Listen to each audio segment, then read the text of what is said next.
ఇదేంటి చెట్ట మొక్క చెట్టు అంటే పెద్దది. ఇది పెద్దది అవుతుంది కదా, ఇది పెద్ద ఇది చెట్టు అవుతుందా? ఇది మానం అవుతుందా? అవదు. కొన్ని మొక్కలు చెట్లు అవ్వవు, అంటే మొక్కలే, అవి మొక్కలుగానే ఉంటాయి. ఇప్పుడు పూల మొక్కలు, కూరగాయల మొక్కలు పెద్దవి అవ్వవు. వేప చెట్టు, తర్వాత వచ్చి మర్రి చెట్టు, చింత చెట్టు, వేప చెట్టు, అవి పెద్ద పెద్ద చెట్లు, అవి చిన్న మొక్క నుంచి పెద్దవి అవుతాయి. ఓకేనా? ఇది మొక్క. సరే, ఈ మొక్కను చూద్దాం.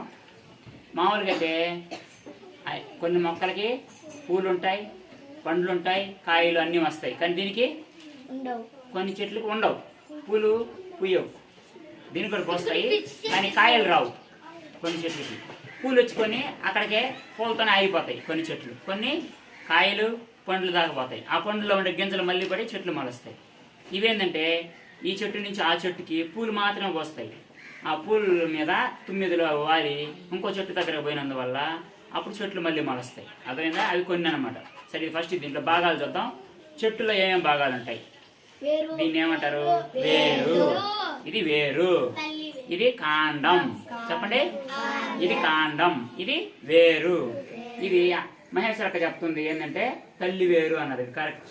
అంటే ఈ మధ్యలో ఉంది కదా, ఈ విధంగా మధ్యలో వేరు బలంగా లావుగా ఉండి చుట్టూ ఉండే వేర్లు సన్నగా ఎలా వస్తే దీన్ని తల్లి వేరు అంటారు. ఏమంటారు? తల్లి వేరు అంటారు. ఓకేనా? ఇది తల్లి వేరు వ్యవస్థ.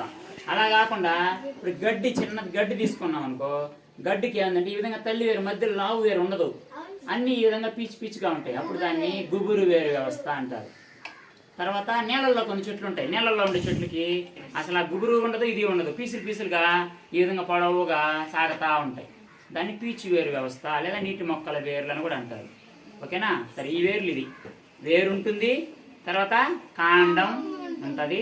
తర్వాత కొమ్మలు ఉంటాయి. కొంచెం పెద్ద చెట్టు అయితే ఏమవుద్ది? కొమ్మలు. ఇది కొమ్మలు. కొమ్మలు వచ్చినాయి కదా దీనికి, వీటిని కొమ్మలు అంటారు. ఏమున్నాయి కొమ్మలకి? ఇవి ఆకులు. తర్వాత మామూలుగా కొన్ని రోజుల తర్వాత ఏమవుద్ది? పూలు పోస్తాయి. పూలు ఫస్ట్ మొగ్గలు వస్తాయి, తర్వాత పూలు పూస్తాయి. పూలు పూసిన తర్వాత అవి కాయలు అవుతాయి. కాయలు వచ్చిన తర్వాత మళ్ళీ పండిన తర్వాత పండ్లు వస్తాయి.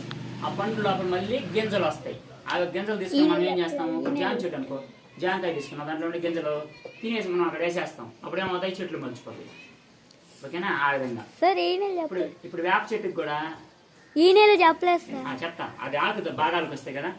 ఓకే, ఇప్పుడు ఇక్కడ ఆకు ఉంది. ఈ ఆకు భాగాలు చూద్దాం. ఒక ఆకు తుంచుకుందాం, మీకు ఇంకా బాగా అర్థం అవుతుంది. దీంట్లో చూడండి, దీన్ని ఏమంటారంటే అగ్రం. ఏమంటారు? అగ్రం అంటే కొస. దీనికి కోన ఉంది కదా, ఈ కోనని అగ్రం అంటారు. ఇది కాడ. ఇక్కడ కాడ ఉంటుంది కొంచెం, ఇది కాడ. తర్వాత మధ్యలో గీతలాగా అవి ఈనెలు. ఇవన్నీ ఏంది?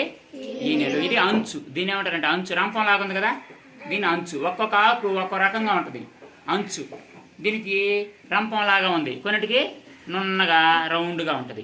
కొన్ని ఆకులు ఎలా ఉంటాయి? వృత్తం లాగా ఉంటాయి. కొన్ని కోడిగుడ్డ ఆకారంలో ఉంటాయి. కొన్ని అరిచే ఆకారంలో ఉంటాయి. ఆముదం ఆకులు, బొప్పాయి ఆకులు ఎలా ఉంటాయి? అరిచేలాగా ఉంటాయి. ఎట్లా ఎట్లా ఎట్లా ఎట్లా ఉంటాయి కదా. అలా రకరకాల ఆకులు కూడా ఉంటాయి. ఓకేనా? కొన్ని ఆకులు స్మెల్ వస్తాయి, కొన్ని స్మెల్ రావు. స్మెల్ వచ్చే ఆకులు చెప్పండి. కరివేపాకు, తులసి.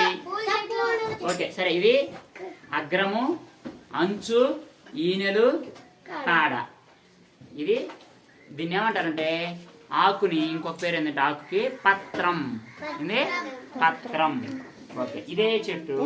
ఇక్కడ చూడండి ఒకసారి, ఇక్కడ చూడండి, బుక్లో ఉంది కదా, చూడండి. ఆకు, కాయ, పువ్వు, కాండం, వేర్లు.